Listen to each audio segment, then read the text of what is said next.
What's up, guys? It's Fernando Cruz from Seller Tradecraft. I'm super excited for this video because today I'm going to be doing the complete guide to how to sell on Amazon, and especially in private label. It's a complete step-by-step guide. So we're going to be covering all the basics so that by the end of this video, you guys should be comfortable with kind of the beginner aspects of selling on Amazon. So let's get started. So a little bit about us. We started selling on Amazon in 2015. I'm super proud to announce that we just hit the $1 million per month in sales. It took us about 3.5 years. And just so you guys know, this is like the last 30 days. So it's not even during Q4. We'd hit it before in November, December, but this is the first time in a normal month for us to actually hit it. So we've also sold over $30 million in private label products over those 3.5 years. And one of the most rewarding parts of this business is that I've been able to help a ton of new and even some advanced sellers, kind of build their business to the next level. So we've got about 30,000 people that are active Facebook members, as well as 12,000 YouTube subscribers. Thanks to all of you guys. And we've also been featured as experts and guest speakers at a bunch of the top Amazon conferences. So everything from the Elite Seller Summit to Accelerate, MDS Seller Summit, AMPM podcast, you name it. If you guys aren't familiar with the Seller Tradecraft team, I'm in the middle. So my name is Fernando Cruz. This is the second 8-figure business that I've helped build. My expertise is really around product selection and scaling. Anthony's on the left. And what's crazy about Anthony is he built his first 7-figure business at 23. It's unbelievable. He's definitely he's our expert in terms of product launching. And then Nick Young is on the right. He built his first 8-figure business in the 3.5 years with me. And yeah, he's also an expert in terms of product optimization, PPC, all that good stuff. Yeah, if you guys are curious about our stats, you guys can see it here. But yeah, you can see it at the bottom on the screenshot on the left. In the last 30 days, we've done over $1 million in sales. And that's just one of our accounts. We have multiple. Yeah, 55,000 units sold. And then on the right, you can see the screenshot from Seller Legend, which I'm super excited about. But yeah, our estimated profit just for the last 30 days was about $300,000. It's pretty crazy. Of course, we have our staff and an office and things like that afterwards. But yeah, we definitely have a really healthy margin and everything else after PPC, the cost of our products, all that kind of stuff. So, a big reason why you guys are here is you guys want to be able to run your own business, travel the world, all that kind of stuff. So I wanted to set the expectation, yeah, you guys can totally do that. Like the picture on the top left, Nick and I set goals for the business, and when we hit those goals, we were able to get our own cars. And so I ended up ordering mine from Germany. So we went to the BMW factory in Munich, got to drive around and road trip throughout Europe. It was amazing. I got to meet one of my heroes, Tim Ferriss, in the top center. He was a huge inspiration in terms of, us even going and starting a business, especially when that was location independent, because before we were in corporate. On the top right, I got to do running the bulls in Spain, which was a blast. On the bottom right, actually, we just got back from Tai Lopez's house where we were doing a project with them. I am super excited to announce what's going to be coming pretty shortly. In the bottom middle, I actually went with my brother, I think maybe 1.5 years ago, and we went to Tanzania to do Kilimanjaro. Just the two of us. It was a great bonding trip for the two of us. And again, we're running, the business is running without me while I'm gone, which is so fun. And then the bottom left, actually in July, we just got back, but we were gone living in Mexico City for the entire month. I got to backpack, through Mexico for a few weeks with my girlfriend at the end. And yeah, this is totally doable when you're running a private label FBA business. So I wanted to explain a little bit why e-commerce is such a hot topic right now. And honestly, it's because of the growth rates. It's just absolutely crazy. If you looked at, the overall e-commerce market in 2014, it was doing about 1.3 trillion, which is, still an amazing amount of money. But, in 2017, just last year, it hit 2.3. By 2021, expected to grow to $4.5 trillion. So it's almost actually it's more than tripling from in those 7 years. So yeah, it's a 246% growth rate. It's just out of control.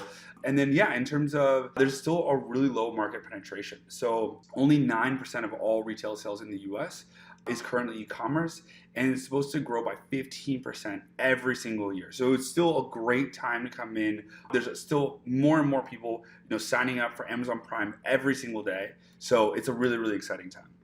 And let's face it, as sad as it is, retail is dying. I grew up with Toys R Us. This is where we went to get our presents. that's just not the case anymore. They just want to file for bankruptcy. I was actually reading some research papers.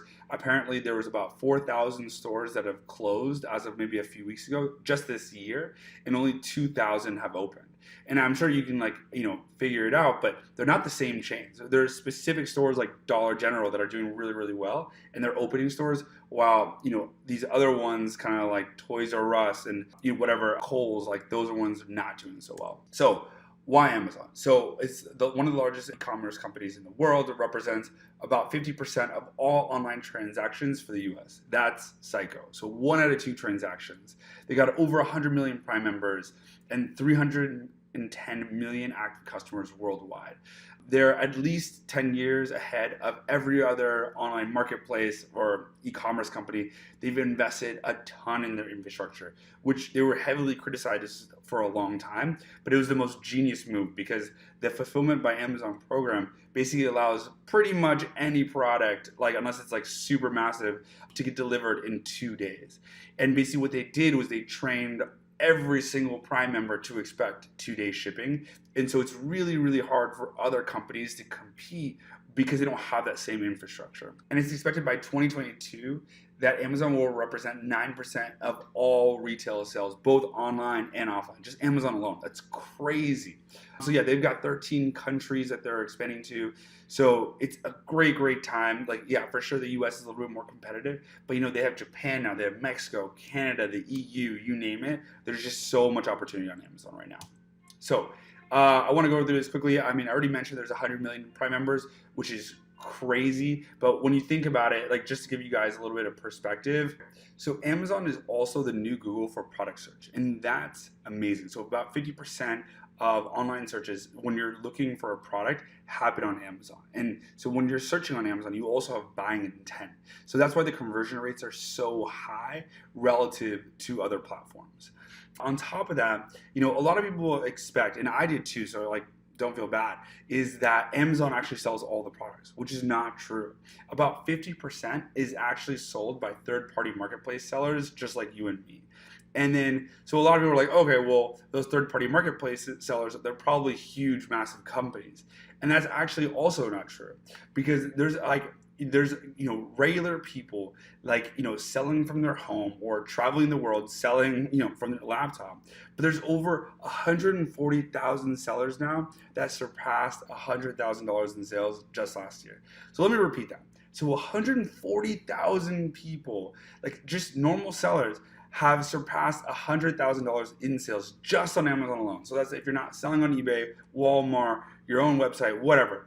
Just on Amazon, $100,000 in sales. It's really, really crazy. So yeah, I briefly touched upon this, but the FBA program, or Fulfilled by Amazon, is huge. It's their I'm not secret sauce anymore, but it's their ability to ship any product for the most part to the customer within 2 days. They've got about 140 fulfillment centers now scattered across the world. But the awesome thing is that, from the research that we've done, if your product is now, Prime eligible, it can increase sales up to 3x, which is crazy. So, and then, bringing it back to the consumer, why do people decide to buy things on Amazon? And honestly, it's because of convenience and trust. They've got 200 million unique visitors per month. They got the super fast shipping time. They've got amazing customer support. They've got, and that's why, so many people start their search there. And, a bunch of people are purchasing mobile. They're constantly improving their mobile experience. They've got the one-click checkout. But on top of that, they've been trained to buy on Amazon. Their credit card is saved. There's a lot of trust. The interface has really, really been designed to make sure that it's very, very seamless. And that's what you want. It's I hate going to a new website, let's say a new Shopify store. I have to enter in all my details. I have to start getting more emails, entering my credit card information, all that kind of stuff. Then I have to wait a week. All that kind of stuff is really not convenient relative to buying things on Amazon. I know a ton of my friends would actually rather pay more for a product that's on Amazon than buying it specifically on that website. And yes, they have a ton of loyalty programs. So they got Amazon, video. They've got the music streaming. They've got tons and stuff that's all constantly coming out because they're really trying to make sure to lock people in into that $100 a year membership. So, you know, when you start really considering like, okay, well, what are the other options for e-commerce? And I wanted to make sure that we really clarify this. So it's basically pretty much Shopify and FBA. Like Walmart and eBay are, I don't even know how many years behind. But when you think about a Shopify site, these are the things that you have to figure out how to do and profitably. You have to, do website development. So you have to build your own website and you have to optimize it. You have to learn how to generate external traffic, which is hard to do. You have to figure out how to optimize your conversion rate. So on average, according to the research, it's about a little over 3%. So if you get 100 people coming to your website, only 3.3 will actually buy. Then you have to figure out your warehousing and fulfillment. So you could use a 3PL, but it's going to be still a lot more expensive than Amazon because it doesn't have the same scale. But when you think about it, so you have to deal with that. You have to, if you get your own warehouse, you have to think about warehouse employees, all that kind of stuff. You also have to build trust. So you have to figure out your payment processor. You need to make sure that you have a good relationship with them. You have to get, and you have to get the consumer to also trust you and your brand and everything else. You have to provide customer support to those people, let them know their tracking codes and if things are delayed, all that kind of stuff. And then basically you're kind of location dependent because of that warehouse, unless you go with a 3PL. So that one's kind of iffy. But then let's look at FBA in comparison. So there's no development at all necessary because Amazon has already designed the website and already optimized it for us. They've got a $310 million customer base, which is crazy. So you don't have to worry about driving external traffic. The average conversion rate is almost 4 times higher. So it's 13%. On top of that, you're definitely winning if you're using their FBA program because their shipping rates are cheaper, and then you don't have to have a warehouse and a fulfillment team, all those kind of fixed costs. Instead, you're moving them to a variable cost, which is way better. There's a lot of implicit trust just because of the reviews, which is that kind of social currency that basically helps customers trust your listing. And then on top of that, they handle a majority of the customer support for you. And really, it's a location independent business if you want it to be, which is awesome. So selling on Amazon is really a proven, repeatable formula. And private label is about finding existing demand for a niche and just applying it better. So offering more value or differentiating it, finding another way to just not do a Me Too product. So with our steps, you can totally dominate a niche and then build a long-lasting, sustainable brand. And the awesome thing about Amazon infrastructure is it gives you the ultimate leverage into, pretending to be like $100 million company when you're just starting out and being able to deliver your product anywhere to anyone. And I think that one of the best things also is that a lot of the work is upfront. So this can totally be a passive business if you guys decide that's what you want to do. It's not what we've decided to do. I mean, we've definitely taken a step back and, in working on new projects and everything else. But overall, this is something that you can kind of, create the listing, get the product ranked, and then you're really just kind of checking in on the listings every so often and reordering inventory, which is the best part. So there's kind of 5 different steps to the private label process, and I wanted to cover these quickly for you guys. So the first one is product selection. And product selection is super, super important because it really makes everything else easier. It's kind of the first domino when you think about it. Number 2 is sourcing the supply chain. So working with your manufacturers and basically getting those products produced and then sent to the US or wherever you're selling them. You have the pre-launch module, so it's kind of what you're working on while the product is being produced and while it's being shipped to your destination country. And you have number 4, which is the product launch phase. So making sure that your product is at the top of Amazon, not on page 5 or page 10 where no one's going to find it. And then number 5 is the post-launch optimization.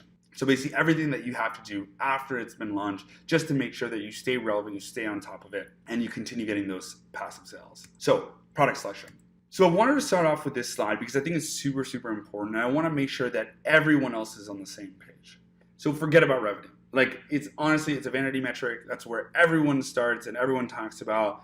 And yeah, revenue is important, but overall, your contribution margin is way, way more important. And so I want to make sure that you guys understand this because not enough people understand these metrics. So if you look at the image on the bottom left, so revenue is obviously your sales.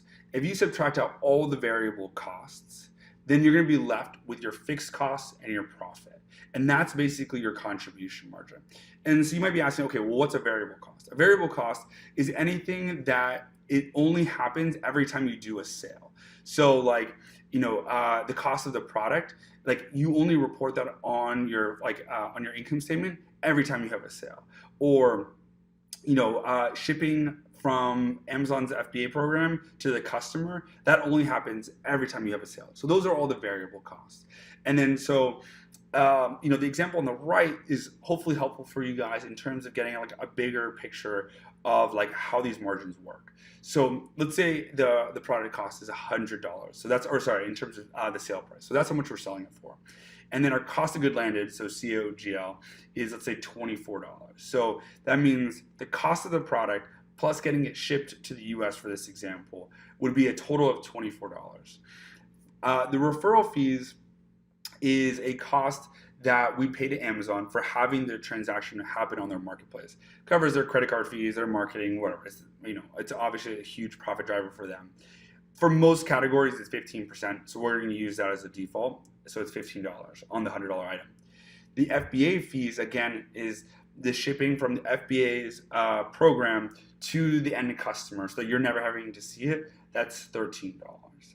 On top of that, so we're going to be using Amazon's FBA program to store all of our products. So we budget around 3 to 4%. Just to be conservative, we're using 4%, just so you know. And then the last thing is ad spend. So again, this is variable, but it can be estimated across our 300 products. We usually see it around 7 to 8%. So again, we're going to be a little bit conservative. We're going to put $8. So when you're selling this $100 item, that means all your variable expenses are going to be around $64, which leaves a contribution margin of $36, also 36%. So hopefully that gives you guys an idea of like the numbers that I really care about in my business. And so the last one is like ROI. So ROI is a really easy calculation. You take your contribution margin, so the $36, and then you divide that by your cost of goods landed, so the $24. So you get an ROI of about 150%.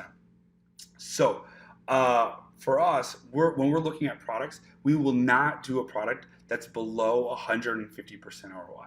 Completely different, in every business, but for us, that we think that the margins are super important, and so that's a really pivotal. It's a really crucial part of our criteria, and we've developed 6 criteria that we use when we're looking at products, but that's just one of them that I wanted to share with you guys. So next is the bestseller rank. Super, super important. Basically, every product in every single category is ranked against each other. So forget about the subcategories. Like, here, if you look at the rice cookers, that is the subcategory. But kitchen and dining is the larger category. And so every product in the larger category, like kitchen and dining, is ranked against each other in terms of volume and units. So this is actually the Instapot, which sells more units than any other product in the kitchen and dining category. And so, number 2 is second, 3 is, the third, and it kind of just goes down from there. So the lower the number, the better. And so it's important to note that, not every category is created equally. So for instance, home and kitchen does a lot more volume as a category than industrial and scientific. Just more people are buying things for the home. That makes sense. But yeah, these numbers are constantly changing. So if you do a promotion, let's say for 500 units yesterday, your BSR will be higher today than it actually is normalized. So it's important to track this over time and get a better understanding. But the reason that I'm sharing this with you guys, this is the best way to estimate sales on Amazon. That's what everyone uses, is the BSR, because we know that like the kind of relative ranks and then within each category, and this is how we estimate our number, this is how we estimate the monthly number of units that get sold. So there's 3 top tools within the Amazon industry that help you with product selection. So the 3 are Viral Launch, Jungle Scout, and Helium 10. In no particular order, I just listed them here. So back in the day, what you would have to do is you find a specific niche. You click on the search page, you start opening up a bunch of tabs. Then you have to scroll down, find their BSR, kind of understand what the BSR is for that specific category, and then decide if it's a product that you want to go into or not. There's also the 999 trick, which is you like try to buy all the inventory. Amazon will give you an error message and then say like, oh, there's 200 left. And then the next day you could go back at the same time and see, oh, there's 150 left. So they sold 50 units in that day. It's honestly a huge waste of time, not the best way of going about it. But these tools have built massive databases, which are super, super helpful in terms of giving you a quick snapshot of how that product, again, is doing at this point in time. Very similar to like a balance sheet.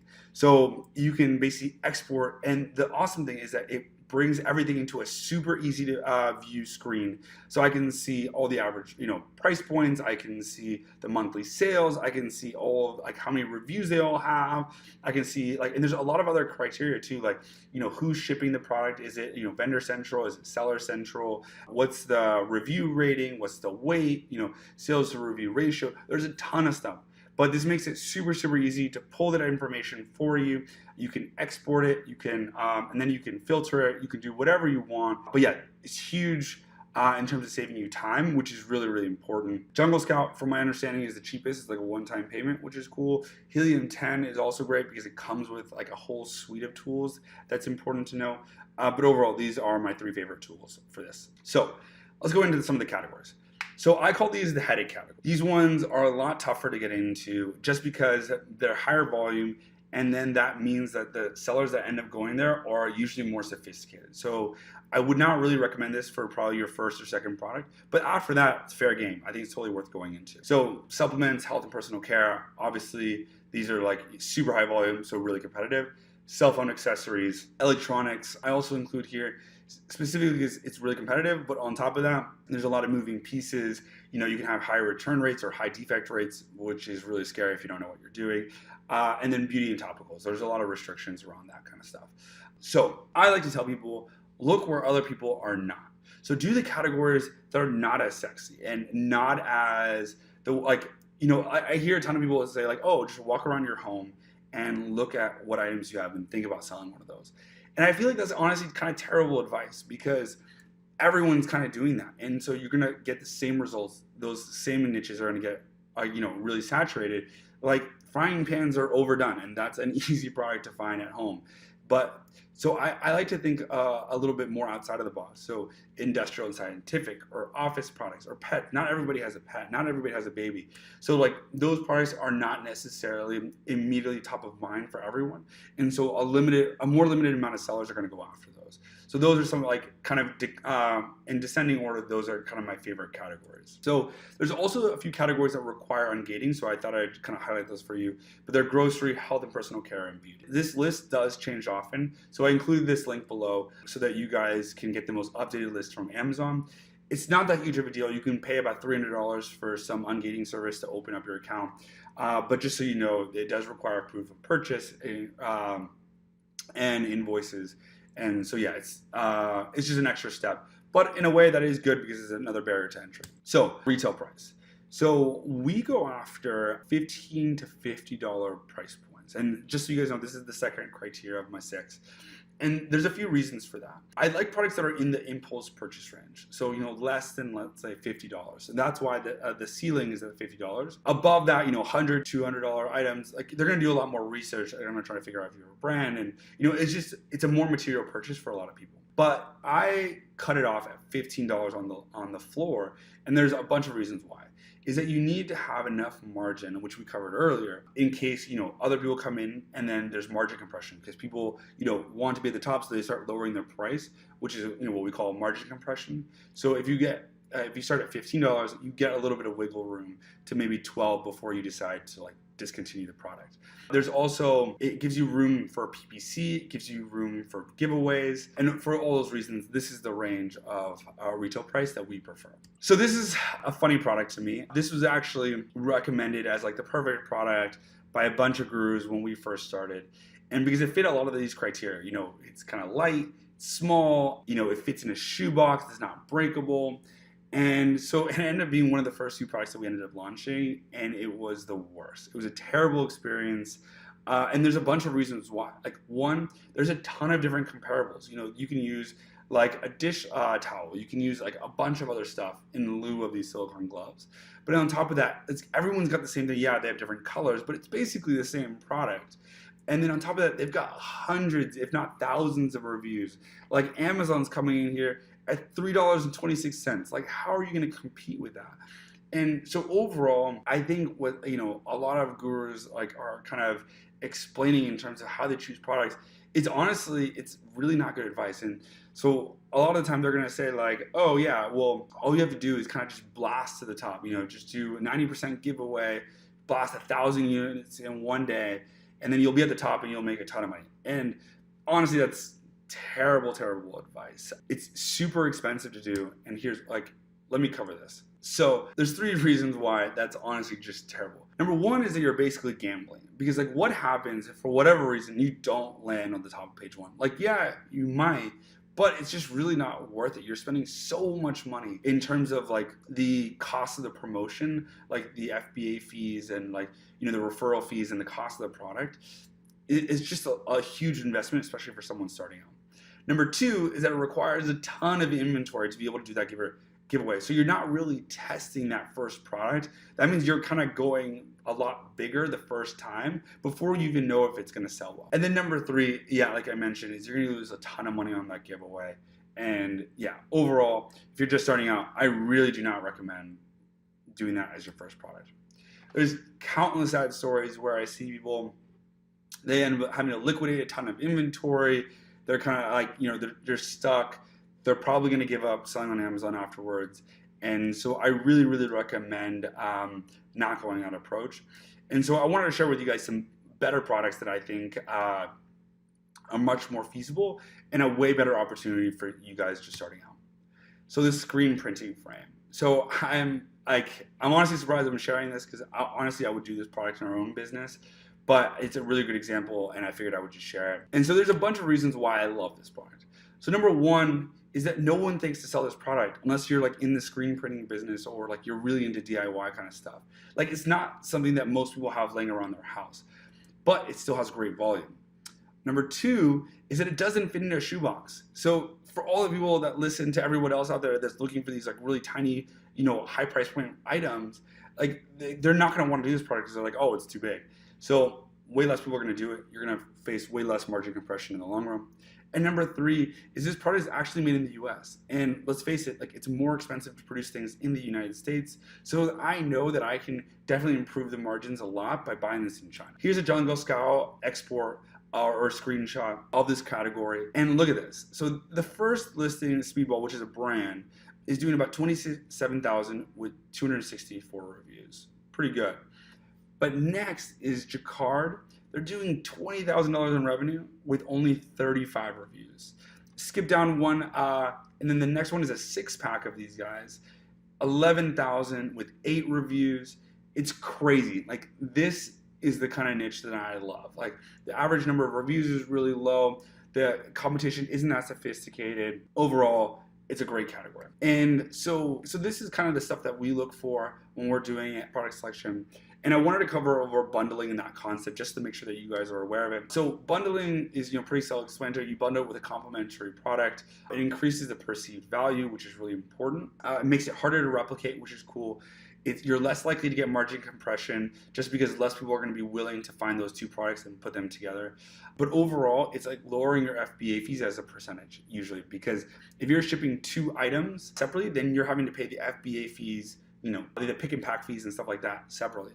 But if they're in the same unit, like that's getting shipped together, then you're going to pay less FBA fees than if they were separate. And so it gives you kind of a competitive advantage in terms of margin. And then so you can actually give a little bit of a discount than if it was sold separately. But on top of that, you're making more margin. And so let me go through some examples of that. So bundling example number 1. So we saw, the screen printing frame, which you guys understand now, but you can see the frequently bought together section below. And so this is a great area to look for specific products that are going to do well, because Amazon's actually telling you, hey, people actually buy these products together. So the one that's kind of hard to see in the image is the white ink. I think it's white, but anyways, it's ink made for the screen printing frame. So actually, that Jacquard listing that I brought up earlier, they're actually doing that. So it's, a little set of ink with a screen printing frame and some little slidey thing. I don't know what it does. But yeah, these guys are doing almost $9,000 in revenue with only 41 reviews. Not bad. So this is a great example of really intuitive bundling for things that make sense. Like if you do, I don't know, going back to this frying pan, if you do a frying pan with like a plate, I don't think that's necessarily going to be the best idea, but this actually really makes sense. And then another great example that I really love is this battery pack with a cell phone, like an iPhone cable. So if you were to go into each one of these categories, separately, I would be like, you're freaking crazy. These are super competitive. I wouldn't do these. But what's really brilliant about what they did is they brought it together because they know, like, hey, if I'm going to buy a battery pack, then I'm probably going to want to keep an iPhone cable with it. So I might as well just buy one with it. And so that's what they did. And you can look at the results below, but these guys are doing so the second listing is not actually this exact product, but they're doing one listing with 20,000 revenue, one with 3,000, and one with 9,000. All of them have less than 200 reviews. But yeah, phenomenal example of bundling and one that I really appreciate. I thought it was a really smart move. Okay, so the monopoly method. So this is a strategy that I developed, and it's really helped us multiply our profits to 3, 10, sometimes even 20, 30 products. And it's a really great way to take over more market share. And so one of the best companies at this is Kleenex. So if you search tissues in Amazon, they've created a bunch of different listings with a bunch of different ways to merchandise. They have different quantity packs, they have different size boxes, maybe some with aloe, I don't really know, but when you count it out, when you search tissues, there's 16 top spots. What's crazy is that Kleenex has 10 of them. So it's around 60% of the top sales is going to them. But on top of that, they have the number 1, 2, and 3 spot at the top. So these guys are absolutely crushing it, and they really nail the monopoly method. So it's just basically coming up with different variations, different ways of merchandising your products, and then basically getting them all to the top so that you're taking up more real estate. And it basically prevents other competitors from wanting to come in, and that's huge. And so yeah, definitely recommend that when you're considering expanding and trying to drive up the profitability by niche. Okay, so let's go into sourcing and supply chain. So you found your list of products that you're going to go after, and now you're going to start trying to get pricing from your manufacturers and then get those items shipped to the US. So here's the kind of the quick overview of everything that you need to understand to get your product into Amazon. So you have the sourcing fundamentals, so it's some of the key terms. You got your setup in terms of technology. You're going to do your initial contact or reaching out to your manufacturers. You're going to get samples. You're going to decide on a manufacturer. You're going to negotiate. You're going to set up the packaging. You're going to do your purchase invoice or your PI. You're going to do the review of that. You're going to get your actual purchase order. You're going to go through production. You're going to go through the labels, setting them labels like Amazon labels so that your products can go directly to Amazon. You're going to get an inspection before you actually pay the remaining balance, which is usually 70%, just to make sure that the goods are good. The goods are what they said they would be. You're going to arrange the logistics, so getting them to your warehouse, and then they're on the way. Oh, I kind of forgot to mention there's a deposit. So when you get the purchase order, you place a deposit to start the production. Usually that's a 30% deposit. But yeah, so let's go into the terms. Okay, so there's the minimum order quantity, which is your MOQ. And so this is a really often used term. Sometimes it's negotiable, but this is, basically the minimum number of units that you need to order to start production with your manufacturer. Sometimes there's kind of workarounds, like let's say they're asking for 1,000, but you only wanted to do 500. You can kind of come up with some creative strategies saying oh, how about we do 500, but for 2 different colors. So one red, one blue. So you come up to a total of 1,000, and that way you're testing 2 products instead of just 1. Another way of working around it, sometimes it works, sometimes it doesn't, but we've done it before. But you can try using the line oh, this is a small order because it's specifically a quality assurance test or a quality control test, but afterwards we're going to be ordering 5,000 or whatever. So just kind of to give you that brief background.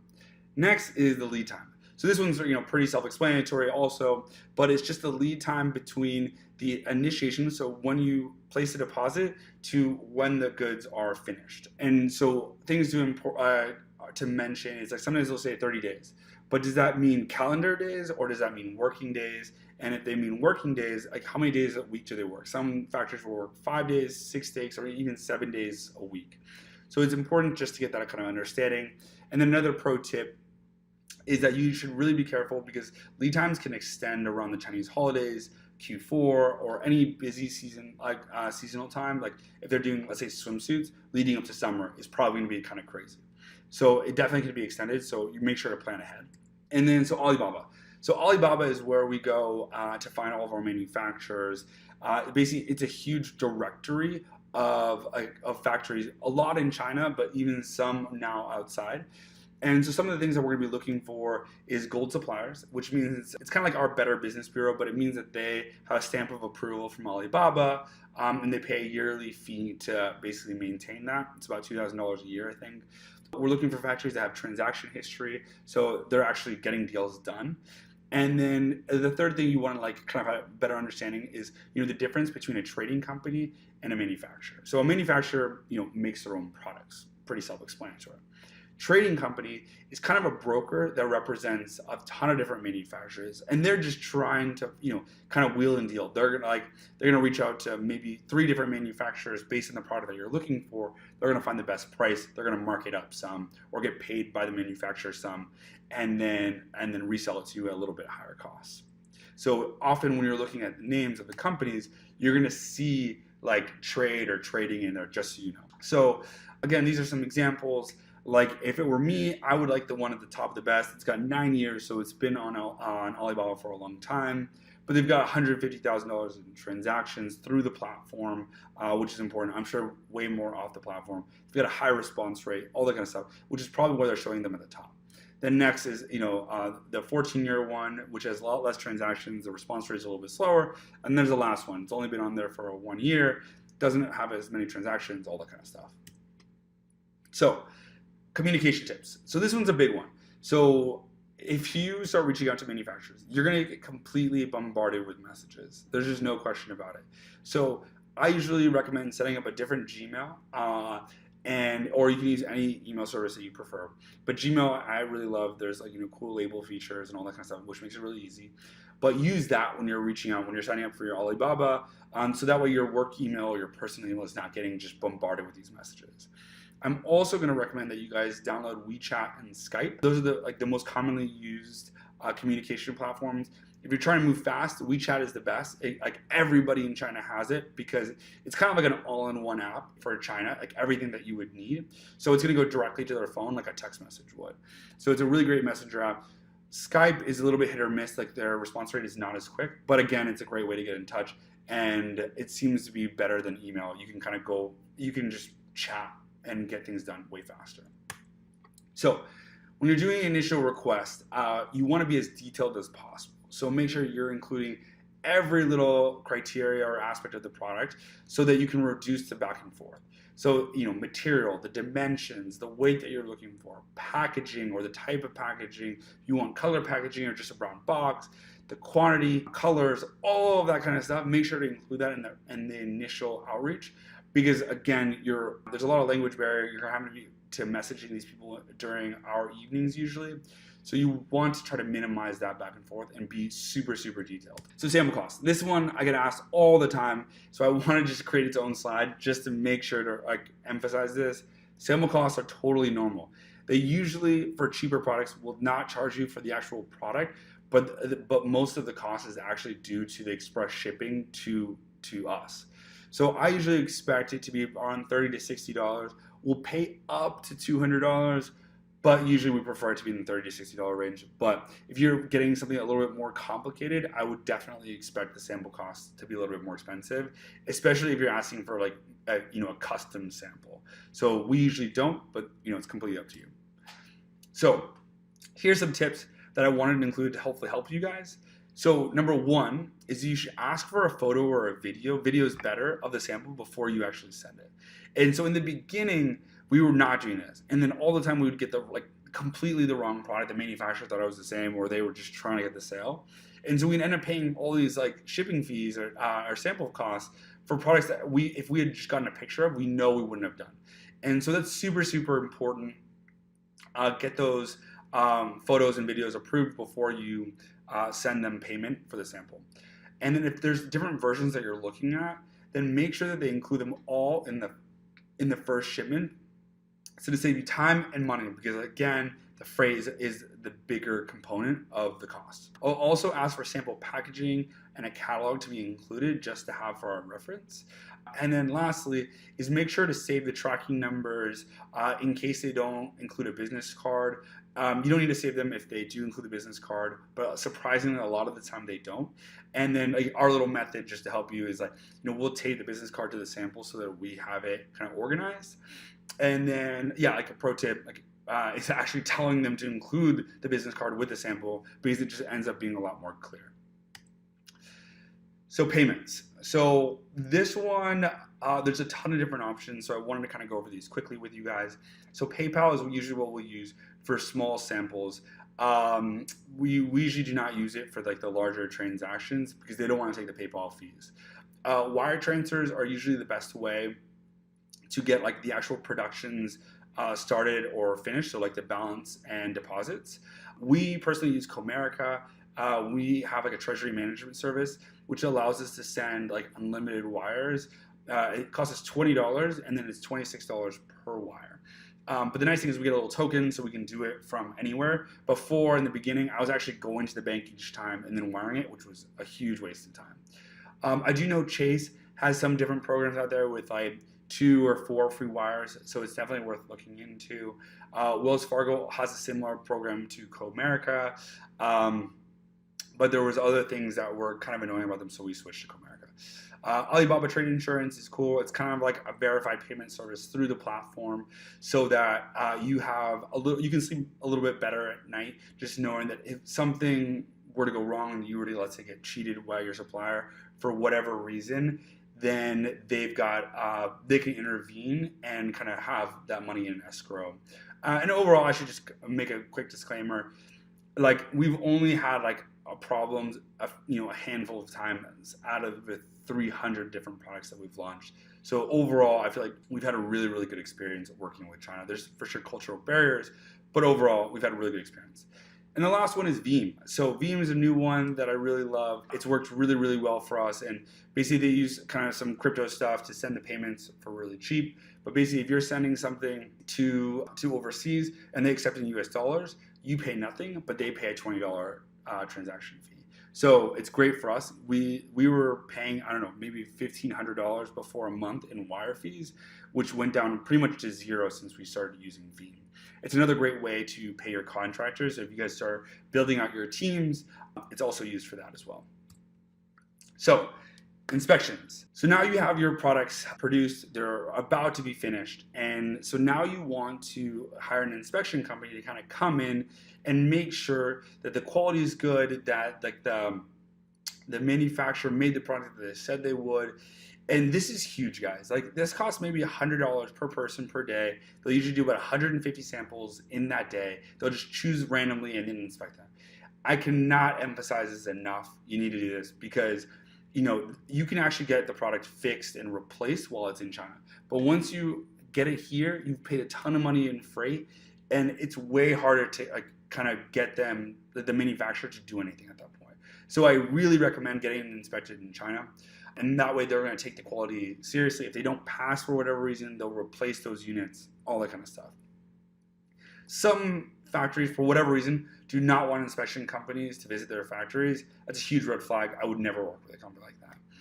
And yeah, like I mentioned, the freight can be more expensive than the product itself, depending. So it's really, really important that you don't waste that freight expense by sending about a product to the US. And then, so yeah. So, your products passed the inspection, and now you need to think about how you're going to get these shipped to the US. So there's kind of basically 2 overall big categories. There's air shipments and sea shipments. So air can take 18 to 20 days door to door usually. So door to door is the factory to Amazon's facilities. If you do sea, it's usually around 40 days. But you pay for convenience. So the air is going to cost 3 to 5 times more than sea usually. The costs are determined a little bit differently. So for air, it's dimensions and weight versus sea, it's just dimensions. And then the packing is a little bit different as well. So you guys know loose cartons is just boxes, not tied to anything. Palletized is on a pallet, stretch wrapped usually. And then LCL is less than a container load. FCL is a full container load, and there's a bunch of things around that. Cool. So we finished with sourcing supply chain. Now, while the products are being produced and being shipped to the US, you've got a pretty big window usually where you can start preparing to get these products ready to be listed on Amazon. And so we're going to go through these quickly for all the things that you need to do, during that kind of downtime. So there's 4 major areas to the pre-launch section. So there's branding, photography, keyword research, and copywriting. So branding. So this one is a big debate. A lot of people think that branding is super, super important and they really care about their branding. A lot of people do not care on Amazon. I'm more in the second camp where I do not think that Amazon customers truly are super, I don't think their decision making is super made by that brand. If they have a good experience with that brand the first time, then yeah, they're way more likely to buy it the second time. But I don't think that it's one that I would spend a ton of money on personally. So, and a lot of the time, the branding, you might not even include it in your main image. It really just depends. Some product niches, they do better with packaging, including the images. Sometimes they don't. But for the most part, a lot of the customers are not going to see the branding until they've already made the purchase. And then just due to the history of return rates, it's usually pretty low. I mean, if you have the most hideous packaging ever, then yeah, maybe, but overall, it's not usually an issue. And then so for us, we'll usually go to get packaging done on Fiverr. You're gonna get the template for the packaging from your manufacturer, send it over, send maybe some ideas, some colors that you want to use, all that kind of stuff. But we'll usually have people on Fiverr do it before we ended up building out our internal team that does it for us. And then marketing inserts. So this is a big one. So you can kind of tell a little bit of your brand story, and it's a great way to actually provide a support email so that people can reach out to you if they have questions or if they're having a negative experience or something broke or whatever. So I think that's a great way of just saying hey, if you're not happy for whatever reason, hit us up at support at abcproducts.com. And then number 2 is that you can actually use that opportunity to try to get them onto a marketing list. So you can send them to a landing page that captures their email, and then you can use that audience for remarketing. We'll usually kind of advertise it as a VIP customer list or something like that. And then overall, that's valuable. You can use that to launch future products. You can use that to build Facebook audiences. There's a ton of different things that you can do. So I definitely recommend including an insert in every single product that you do. So next is photography. So I think this is definitely one of the most important aspects of getting sales on your listing. Over the 300 products that we've done, we've seen that images can impact conversions by at least 30%. It's crazy. And when you think about it, when you type in a product, let's say tissues, to the search results, then you see very little information on that front page. It's just basically price, the number of reviews, and the images. And so the images hold a huge factor when you think about it, because it's harder to control the number of reviews you have. You're kind of restricted to a range of what price you can sell at based on your margins, but your images are fully in your control and making sure that they're the best optimized listing or images that are Amazon compliant. And so let's just break down the different types of images. There's the primary image, so the default image, and then there's also the secondary image. So of course the primary is the one that's default shown in the search results. It's the one that gets shown when you're doing PPC. It's by far the most important image, so you want that one to be on the white background. You want that to be the highest converting one. So we'll use tools like Splitly to help test that. And then secondary images usually have a little bit of a different strategy. The primary, you're trying to get people to click on your listing. The secondary, you're trying to increase your conversion rate. So you want to answer all of the questions that your customer has through your imagery. And like, one of the things that we really believe is that your images should sell the product without even needing to read the copy, because it explains everything. And that's like a good use of that is like infographics that include like the dimensions and the features and the benefits and truthfully like what it's like to own that product.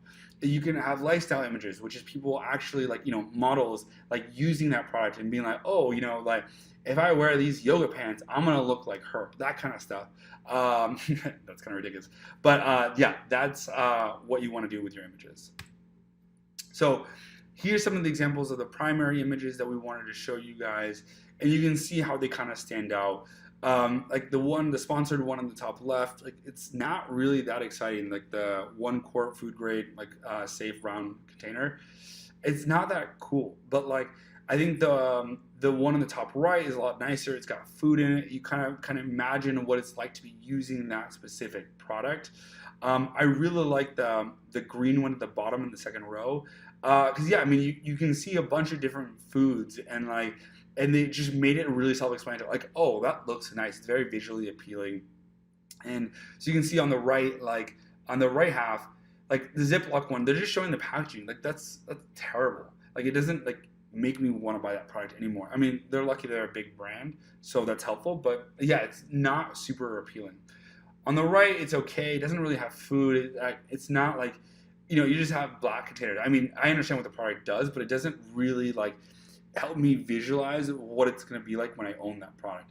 But the bottom two images, they've done it. Like they are basically making recommendations of what you can put in that product before you even buy it. And I think that's brilliant. That's what I would do. Then there's the secondary images. So here's some awesome examples. So on the left is that you're getting like, again, like added benefits. So they're showing you like a close-up of the pattern. So in case you really want to see like the finer details, if you're that kind of person, you can see that in that little gold ring. And again, it's showing you a model that's actually using it. She's like fit. So it's like, oh yeah, like, fit people buy these types of products. And overall, it's giving you a better explanation of how this product works and why it's different, all that kind of stuff. And then on the right, this one's kind of featuring some more highlights. And it's like, that it's 3 times stronger than plastic cutlery, which is great. You know what I mean? And again, it has like a zoomed in photo. So you can see like that it's like a thick product and it's giving you the dimensions. So in case you're concerned about the products being too small, it's saying like, no, these are 6.5 inches long, like all that kind of stuff. So you're basically, you're answering any possible questions that your customer could possibly have to increase the likelihood of a conversion. Okay, so keyword research. So to really understand this well, you need to understand the basics of the A9 algorithm. And so when you think about it, Google is really a search engine specifically for information. And that's where like a ton of their traffic comes from. And what's amazing now is that Amazon has built such loyalty within consumers that it's really now the search engine for products. And so the reason that we share that is because, like I mentioned, much earlier in this video, is that when people come to Amazon, they have buying intent. They're shoppers. They're actually looking to make a purchase. And so what that means is that Amazon is trying to show you the most relevant items at the very top to help drive the most revenue for their company. And so what that means is they want they want the most successful products to be at the very, very top. And so they pay attention to a lot of things like relevancy percentage to make sure that the keywords, and so they really pay attention to the relevancy percentage to make sure that the most relevant products are shown at the very, very top for those specific keywords. And so what your job is, you want to ensure that your listing has the correct and relevant keywords distributed in the listing to make sure that you guys are listed at the very top for the keywords that you want to rank for. And then so you want to come up with a list of anywhere from like 100 to 150 keyword phrases to use in that listing specifically. There's some great tools out there like Zonwords and Seller Tools. Both of those will help you to actually determine which keywords that you want to use in your listing. Okay, so copywriting. So you'll see a ton of listings, and I'll show you some examples where the listing, doesn't really do the best job. They just give you basically the bullets. Will give you kind of like, the description of the product. Maybe like the UPC code, or they'll give you the dimensions, but they don't really sell you the benefit. And that's why really good copywriting is so important. And so what you want to do is, one, maximize the exposure of your listing with traffic with really good keywords. And then, like I mentioned earlier, is that Amazon's going to score each listing based on a relevancy score. And so you want to have the right keywords and then also copy that sells. And so there's a few things that you can do to affect your relevancy. One is repeating keywords, and then two is driving sales on those keywords. So either through giveaways, PPC, things like that. And then, the higher the relevancy, the more targeted the traffic, which makes sense. So some copywriting elements. So just get a quick primer on what gets indexed. The title, you have about 200 character limit. And so for titles, sometimes that does vary on category, just so you guys know. Bullets, this also varies on category, but you'll see when you get the limit. Product description, you can have up to 1,000 characters there. Enhanced brand content is a really cool way to differentiate, but you'll see basically really nice imagery in the middle of the listing where the product description usually goes. And this is a great way to do kind of side-by-side comparison, include more lifestyle images here, better description of the brand and the product. There's a lot of really great examples of this. And then you can also include the back-end search terms, where there's about 250 characters that are indexed. And then there's also the subject matter field, which adds 50 characters per line. So a lot of things that are not indexed, just to make sure that we're all on the same page. The questions and answers are not indexed, reviews are not indexed. But yeah, overall, this is just a quick primer on this. And then some of the best kind of keyword and copywriting tools that we use in our business. We love Zonwords. And then we actually have some promo codes here for you guys. Seller Tools as well is another great option. Has a ton of Amazon data that's kind of pulled in there for both of these guys. Sonar Tool is a good free version. It's definitely not as sophisticated, but it's a good option. And Google Keyword Planner for sure as well. And then for copywriting tools, Seller Tools is really awesome. Again, Helium 10 does have the scribbles in Frankenstein options. And then Text Mechanic is also another free one, just so that you guys are familiar. Okay, so I wanted to cover this a little bit more in depth. So here is a example of a bad listing. So again, like the title is not really inspiring, doesn't really use good keywords. It's kind of like taking up a lot of room by the 10 inch by 14 inch, just not necessarily the best way. And then again, the minimal copy. It's like, they mentioned made in USA, but they don't really feature anything about, the benefits of the product, why you would use the product, all that good stuff. And then the last thing is that if you look on the left, there's very few images, no lifestyle images, nothing really that excites me about buying this product. Next, here's an awesome the example of the food containers that we saw earlier. But this is a great listing. So the title and the bullets are both optimized. The title uses a lot of keywords that I think are important, like airtight, leak proof, easy snap lock, BPA free, all that kind of stuff is really important. They're very clear that it's an 18-piece set. And then the bullets, again, using a lot of those same keywords, and again, the benefits. So one of the benefits is that it's space savings, or that it's FDA approved, all that kind of stuff that makes me feel more comfortable buying it. And then when you look at the images, again, they've got, a lot of images of the product being used, so that I can imagine myself personally using this product, which is, again, the ideal. That's pretty much it for the pre-launch phase. So that means that we've gotten a lot of our keywords and the photography and all that kind of stuff done. And then now the product has arrived in Amazon's FBA program, and we're ready to launch. So launching your product. So yeah, 80% of the clicks happen on the first page, which is super crucial to understand. So basically, if you're not on page one, the best you can do is get 20% of the clicks. So, and that's, if you have all the real estate on pages 2, 3, 4, 5, 6, which is very not likely. So you really want to be on page one. And so that's why we do a bunch of different giveaways and a bunch of different tactics to make sure that we're on that first page for the important keywords. And so the goal is to rank on page one for the best keywords, and that's dependent on whichever ones get the highest impressions, but also the ones that have the highest relevancy. And so again, like relevancy is, that when someone searches, screen printing frame, that that's like the product that they were going to want to buy, more frames. And then so when you think about the A9 algorithm factors, there's a few different aspects. There's the performance, so what your sales velocity is, and then your relevance, so how well your product matches that specific search.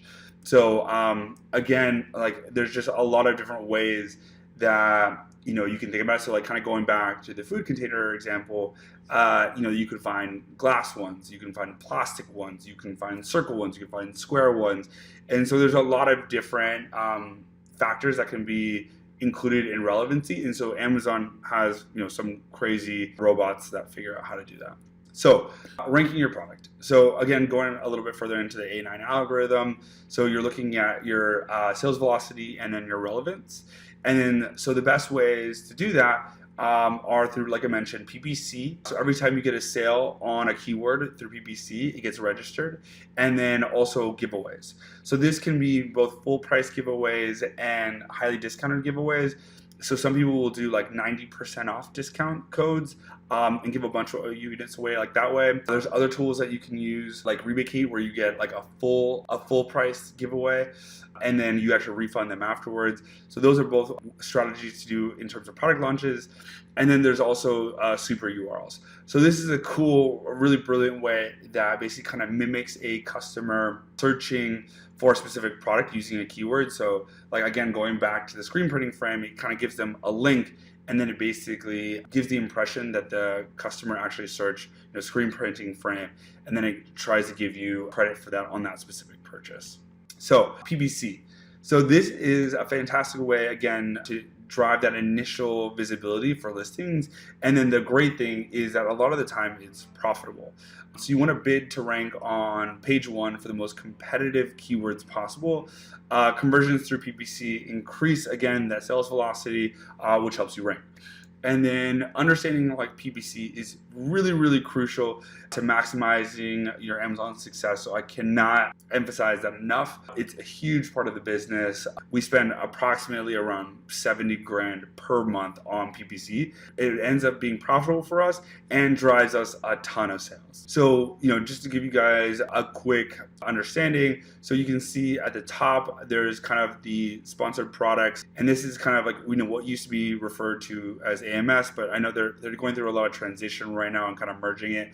But the cool thing, like Hydro Flask is a beautiful listing here. It highlights all the different colors. You do need a minimum of 3 listings to be up here in that kind of headline search ad. And then at the bottom, there's also more specific like sponsored products, listings being marketed. You can see that at the top, these 3 kind of listings, the purple one, like the Simple, Modern, Cast, and Amazon. And then those are being paid to be at the top. And then there's also the right search bar as well, which is like kind of the J and P home and JK 21 ounce. So those are usually the most common places that you can see sponsored products being. So the next section is the post-launch module. So for post-launch optimization, this is one of the most important formulas that I really want you guys to remember, is that sales equals traffic times conversion rate, which makes sense, right? So traffic is really the number of sessions that you're getting. Conversion is your conversion rate. And then so if you get, let's say, for example, 100 sessions, you have a 25% conversion rate. That means, for simple math, you should get 25 sales. And so, the idea is that this is how you guys get, if you increase your sales, you'll get a better rank, and then overall, it just benefits. So increasing your traffic. So this is the post-launch. So the goal is to increase the amount of clicks that you get on your listing. So again, like the session. And then, so the best ways that we can affect traffic is, one is testing. So it could be testing your images and then also improving your keyword indexing. So one of my favorite tools for testing the main image is Splitly. So we're constantly running a bunch of different tests with that. And it's been really, really helpful in terms of making sure that we're choosing the best image and putting our best foot forward. So then number 2 is paying for traffic, again, using Amazon sponsored products, so PPC. And then number 3 is testing different pricing. So just kind of seeing where you stack up against your competitors and then seeing, what the optimal price is. Again, Splitly has a great tool for this. So, and then in terms of increasing your conversions, post-launch, so the goal is to improve your conversion rate. So like if you have 100 people coming to your listing, if 25% convert, that's a great metric. And so everything that you can do to your listing to increase the likelihood of purchase is time really well spent.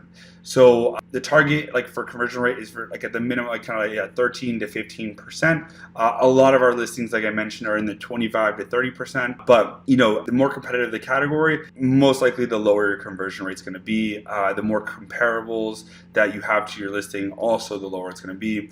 And then so a few of the things that we can do to really improve your conversion rate is, again, those secondary images, making sure that they're really well described, and then that you can actually sell the product through the images. I think that's really big. Enhanced brand content definitely, at least for us, has really helped us in terms of increasing the conversion rate. And then running coupon codes. People can be cheap, and so a lot of the time they want to make sure that they feel like they're getting a good deal. So coupon codes is a really effective way. So I can show you guys this. So this is something that was added pretty recently within Seller Central, but you can basically create extra coupon codes that show up on your listing, or show up in the search results. It's a great way to drive people to your listing, but then again help you increase that conversion rate once people are actually there. And it's super easy to redeem, things like that. And then you can see in this slide as well, the really strong use in the middle of secondary images, which looks really great. And then it kind of has it encourages people to buy more, which I love, these bundle coupon codes. And then the last one on the right is a cool example, some enhanced brand content that was set up by Old School Labs. Just a quick bonus section, but Amazon sponsored products. I'm going to cover this one really, really quickly for you guys. Since there's just so much to cover. But in terms of, this is again showing you a quick screenshot of where sponsored products show up on the search results. And so how do you measure your PPC effectiveness? And so this is a really tough one. There's a lot of schools of thought. But overall what we do is we do the average cost of sale metric, which is the ACOS. So for example, if you have a $20 retail product, and let's say it costs $3 in pay-per-click to generate one conversion, then you would take the $3, you divide it by $20, and then you end up with 15%. So it costs you basically 15% of your product price to generate one sale. And then, so what you're looking at is to make sure that your ACOS is ideally less than your gross margin. So let's say, kind of going back to the example that we were using earlier, actually those were really high percentages. But, so if your gross margin is 25% and your ACOS is 15%, then overall you're doing great in terms of your PPC. And then, so ACOS is definitely the key metric for that we use when measuring your PPC efficiency. And then, so this is kind of the kind of campaign process, very, very simplified. But basically what you want to do is you want to add keywords to your campaign. You want to increase, decrease bids based on how effective they are in terms of creating conversions, and, again, monitoring that through your ACOS. And then you use your Amazon reports to mine keywords. We go through this way further in depth in our training program, but just to give you guys a quick high level of what we're doing. And there you go. So that covers basically everything, from A to Z of how to create an Amazon business in 2018. And so hopefully that was helpful for you guys. And yeah, thanks so much for listening.